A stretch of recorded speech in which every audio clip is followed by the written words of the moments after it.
अमूमी तौर पर लोग कहते हैं सर हमारा स्टांस भी ठीक था, हमारी ग्रिप भी ठीक थी, हमने साइड भी अच्छी तरह अलाइन कर ली, लेकिन इसके बावजूद हमारा निशाना जो है वो अपनी जगह पे नहीं लग रहा है। ये अल्लाह ताला ने जो इंसान के नकल्स बनाए हुए और जो ये बोन्स बनाई हुई हैं, इसके अंदर जिस तरह ये काम कर रहे हैं हमारे नकल्स आपस में, इसी तरह आपकी रिस्ट भी ऐसे ही काम करती है। जब आपकी ये रिस्ट लॉक हो जाएगी तो आपकी सॉलिड ग्रिप जो है वो डेवलप हो जाएगी। इसको नीचे से ऊपर की तरफ पकड़, याद रखिएगा अमूमी तौर पर कुछ इंस्ट्रक्टर्स कहते हैं कि आपका वीक हैंड है या आपकी वीक आई है, मुझे इससे इख्तलाफ है। वेस्ट साइड की रू और फ्रंट साइड की टिप और आपका जो निशाना है उसको एक अमूदी लाइन में सीधा करना है तो आपका निशाना ठीक हो जाएगा।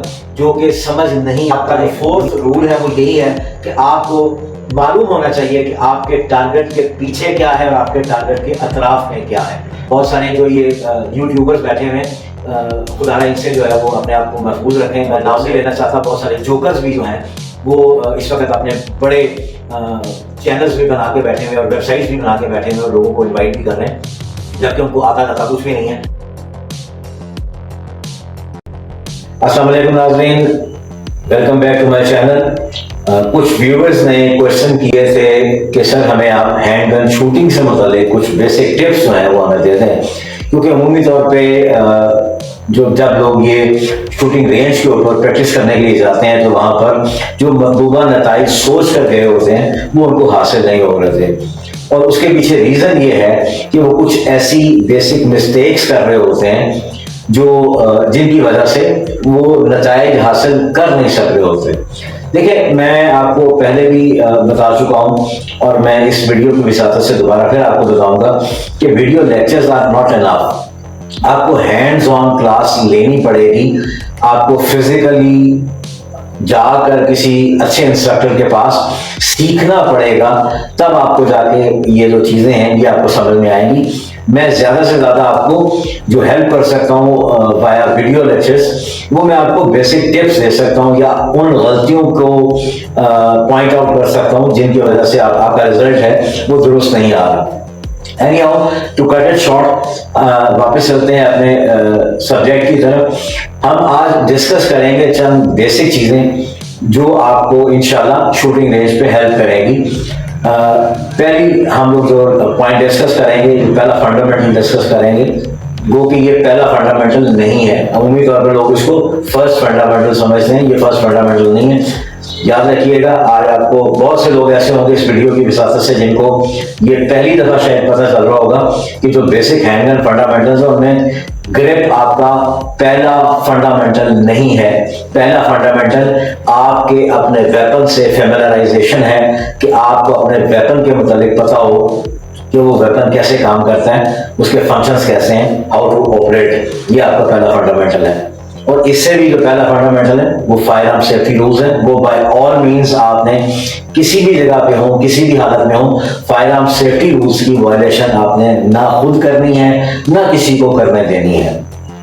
Anyhow, come to the point, start करेंगे ग्रिप के साथ। अमूमी तौर पे जो लोग गलती करते हैं हम उसके मुताबिक बात करेंगे। एक तो ये मैं आपको स्टार्ट में बता दूं कि ये वेपन बिल्कुल एम्प्टी है, ये गन एम्प्टी है, एम्प्टी मैगजीन है। Let me show you the slide. ये चेंबर एम्प्टी है इसका और ये कंट्रोल्ड एनवायरनमेंट में है और इस nobody is behind the camera. और इस वक्त मैं ये वीडियो इनडोर स्टूडियो में वीडियो रिकॉर्ड कर रहा हूँ।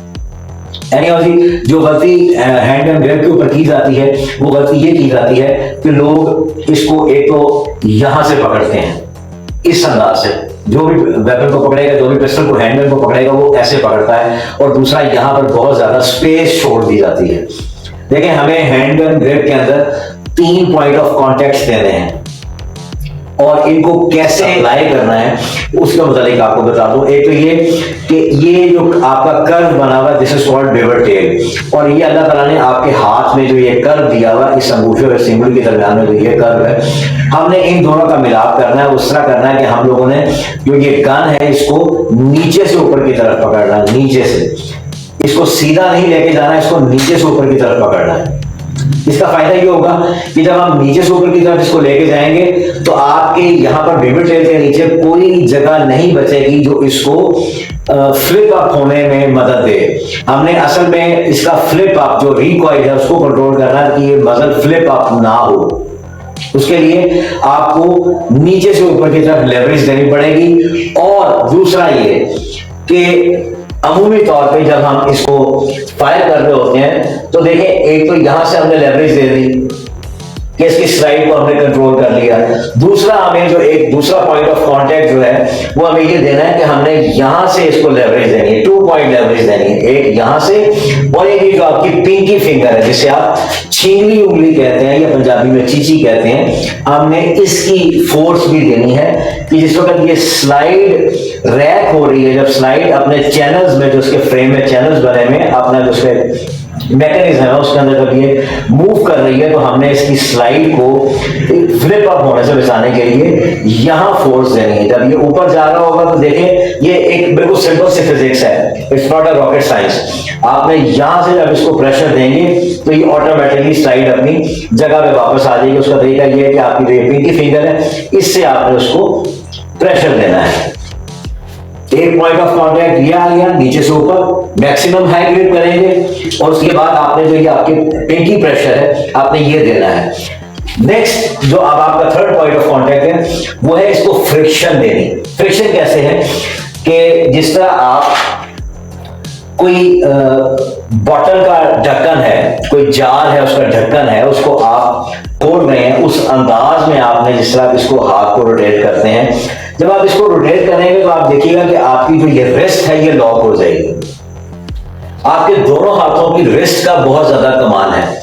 ये अल्लाह ताला ने जो इंसान के नकल्स बनाए हुए और जो ये बोन्स बनाई हुई हैं, इसके अंदर जिस तरह ये काम कर रहे हैं हमारे नकल्स आपस में, इसी तरह आपकी रिस्ट भी ऐसे ही काम करती है। जब आपकी ये रिस्ट लॉक हो जाएगी तो आपकी सॉलिड ग्रिप जो है वो डेवलप हो जाएगी। इसी तरह सेकेंड हैंड जो आपका सपोर्ट हैंड है, याद रखिएगा अमूमी तौर पर कुछ इंस्ट्रक्टर्स कहते हैं कि आपका वीक हैंड है या आपकी वीक आई है, मुझे इससे इख्तलाफ है। वो इख्तलाफ ये है कि ये आपका सपोर्ट हैंड है, it's not a weak hand. अब करना क्या है, जब आपने इसको first point of contact leverage दी, second point of contact leverage दी, अब हमने जो आपकी ये सपोर्टिंग हैंड की जो ये फिंगर है इसका जो सेंटर वाला नकल है, ये आपने इसको नीचे से जो ये आपका ट्रिगर गार्ड है, इस ट्रिगर गार्ड के नीचे यहां पर आपने इसको रखना है। एंड देन यहां से आपने, जैसे मैंने आपको बताया कि आपने बॉटल का ढक्कन टाइट या लूज करना है, तो जो आप वो उसको जोर लगा रहे हैं वैसे ही आपने इसको यहां से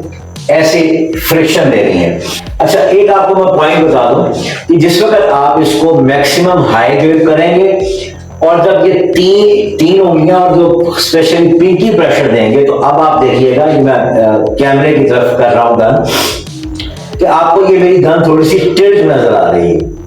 ये टिल्ट नजर आने का मकसद ये है कि आप जब प्रेशर लगा रहे हैं इसको आप बिल्कुल जकड़ा हुआ है तो ये ऑटोमेटिकली टेढ़ी हो जाएगी और आपकी ये रिस्ट भी लॉक है। इसको मैंने ऐसे नहीं पकड़ा हुआ, रिस्ट को लॉक किया हुआ। अब जब ये टेढ़ी हुई है तो हमने जो ये सपोर्ट हैंड है, हम जब इसको फ्रिक्शन दे रहे हैं तो हमने इस हिस्से से, ये जो आपका ये हिस्सा है, इस हिस्से से हमने इसको प्रेशर देते हुए, यहां से इसको प्रेशर देते हुए हमने इसको सीधा करना है। जब हम इसको सीधा करेंगे तो अब आपकी जो हैंड गन है ये आपकी दोनों साइडों से बिल्कुल लॉक हो जाएगी। अब ये हिल नहीं सकेगी और आप बहुत इजीली रिकॉइल को कंट्रोल कर लेंगे। एक और बात बहुत इंपॉर्टेंट है, अमूमी तौर पे देखा जाता है कि लोग स्टांस पे, हम बाद में बात करेंगे, अभी आज की हमारी इस वीडियो में स्टांस मौजू नहीं है, सिर्फ ग्रिप मौजू है, ग्रिप, साइड अलाइनमेंट और ट्रिगर मैनिपुलेशन। अमूमी तौर पे मैंने बहुत से लोगों को देखा है जो बिल्कुल अपने बाजू स्ट्रेच कर लेते हैं। ये याद रखिएगा, कभी आपने बाइसाइकिल देखी हो तो बाइसाइकिल जो पुराने वक्तों की बाइसाइकिल्स होती थी उनके अंदर शॉक्स नहीं होते थे। तो जब आप किसी खड्डे में से गुजरते हैं, किसी ऐसी जगह से गुजरते हैं जहां पर वो अनबैलेंस जगह होती है, तो वो आपको शॉक्स वो ना होने की वजह से आपको जितना जो उसका नीचे से झटका है वो आपकी बॉडी को महसूस होता है। सेम इसी तरह अगर आप अपने बाजुओं को अगर आप पकड़ा लेंगे तो आप जो रिकॉइल आ रहा है उसको आप एब्जॉर्ब नहीं कर सकेंगे, आप बिल्कुल पीछे की तरफ चले जाएंगे, आपका रिकॉइल कंट्रोल नहीं होगा। इसलिए जो सबसे बेस्ट है वो बेस्ट ये है कि आपकी 90-10 की ग्रिप हो, 90/10 की रेशो हो, कि अगर आपने लेट्स सपोज आप बिल्कुल स्ट्रेच किए हैं, अब आपने इसको 10% पीछे लेके आना, 90% आगे रहेंगे, सिर्फ 10% पीछे रहेंगे। आई होप कि आपको ये नजर आ रहा है। अगर ये बिल्कुल स्ट्रेच है, अब मैं इसको 10% लाता हूं तो ये खम आ जाएगा। इसका फायदा यह है कि जिस तरह आपकी मोटर बाइक के अंदर शॉक्स लगे होते हैं या गाड़ी में शॉक्स लगे होते हैं, और जब कोई झटका लगता है तो वो शॉक्स उस रिकॉइल को एब्जॉर्ब करते हैं, सेम लाइक दैट आपके ये जो बाजू हैं ये आपके रिकॉइल को एब्जॉर्ब करने के लिए शॉक्स का काम करेंगे। इसलिए बाजू स्ट्रेच नहीं करना है।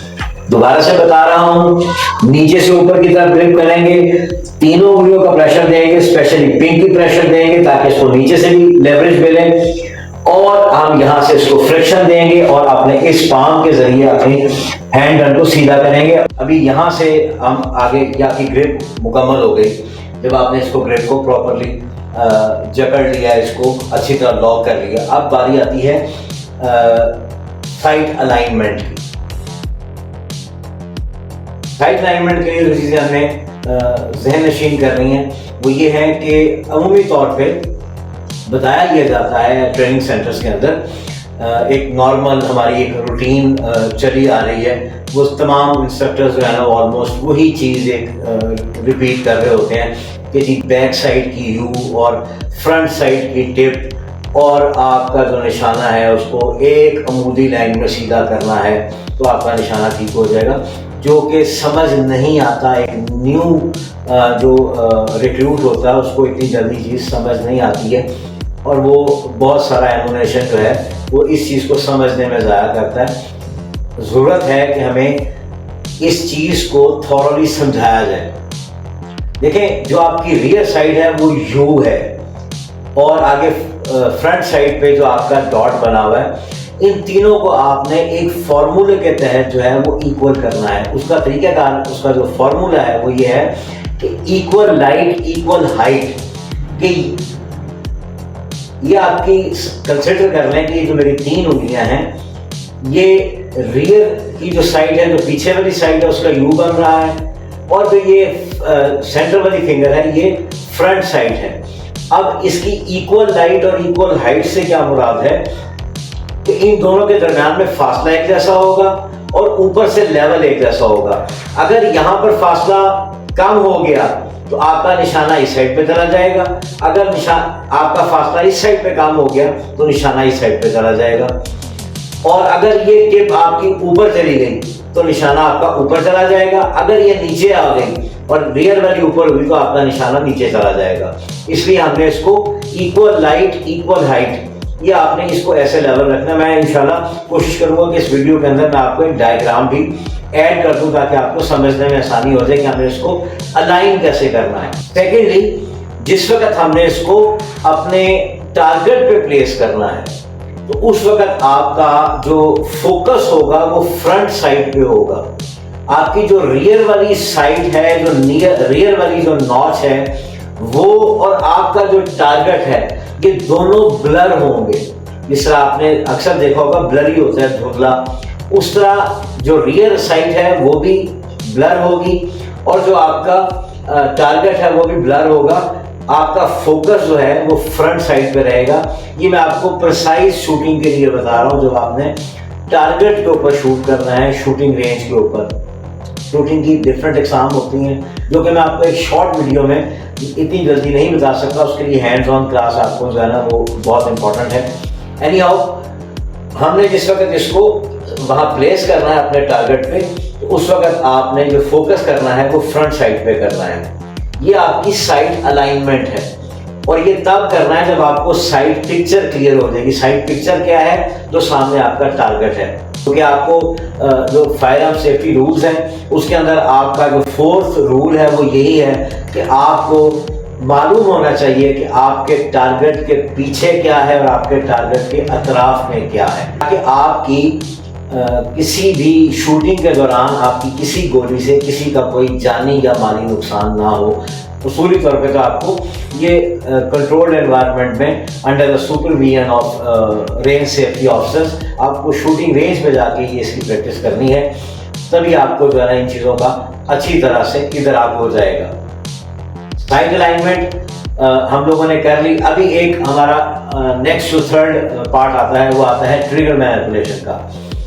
अमूमी तौर पर लोग कहते हैं सर हमारा स्टांस भी ठीक था, हमारी ग्रिप भी ठीक थी, हमने साइड भी अच्छी तरह अलाइन कर ली, लेकिन इसके बावजूद हमारा निशाना जो है वो अपनी जगह पे नहीं लग रहा है।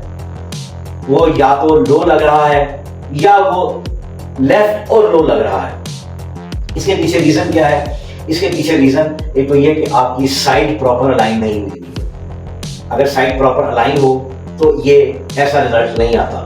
दूसरा, अमूमी तौर पर जो लोगों में एक ये चीज़ पाई जाती है, ये मिस्टेक पाई जाती है, वो दो मिस्टेक्स हैं, एक फ्लेंचिंग है और एक एंटिसिपेशन है। इसमें मामूली सा फर्क है। फ्लेंचिंग क्या है?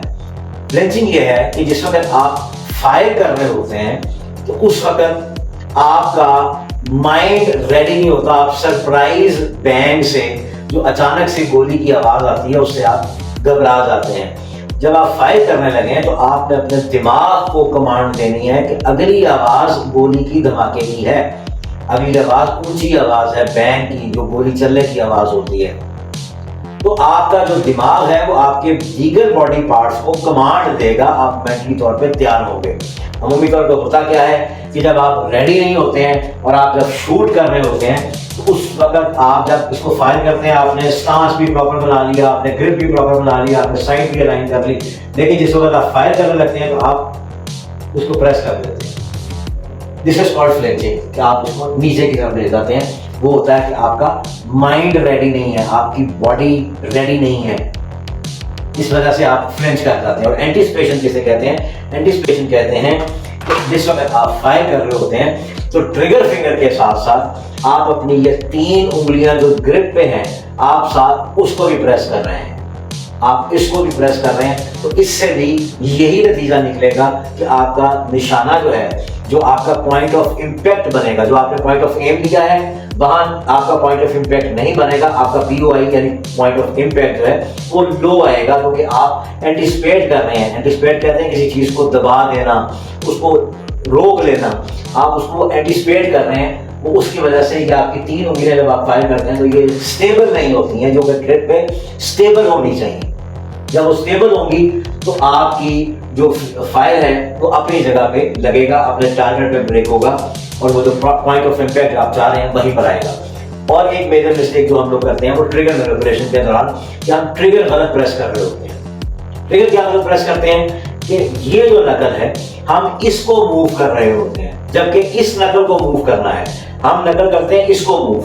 जब हम इस नकल को मूव करेंगे और ऊपर से या फ्लेंच कर रहे हैं या एंटिसिपेट कर रहे हैं, तो उसका नतीजा क्या होगा कि आपका निशाना ऑटोमेटिकली गलत नकल प्रेस करने की वजह से लेफ्ट चला जाएगा और एंटिसिपेट करने की वजह से नीचे चला जाएगा।